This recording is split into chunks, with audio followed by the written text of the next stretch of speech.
కోసమన్నారు, స్వార్థపరుడు అన్నారు. ఏమిటన్న జగనన్న నువ్వు చేసిన నేరం? పదవి కోసమన్నారు, స్వార్థపరుడు అన్నారు. ఏమిటన్న జగనన్న నువ్వు చేసిన నేరం? నువ్వు రాజన్న కొడుకుగా ఈ సీమల జన్మించడమా? నువ్వు స్వార్థపరుడు అయితే ప్రజాసేవ జరిగుండేదా? అడుగన్నా వాళ్ళనడుగన్నా, అడుగన్నా వాళ్ళనడుగన్నా.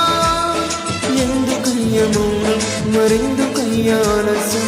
ఎందుకయ్య మౌనం మరెందుకయ్య ఆలస్యం?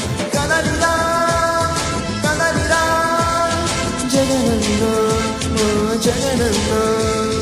రగులుతున్న యువకరం నేడు జగనన్నను పిలుస్తోంది చూడు.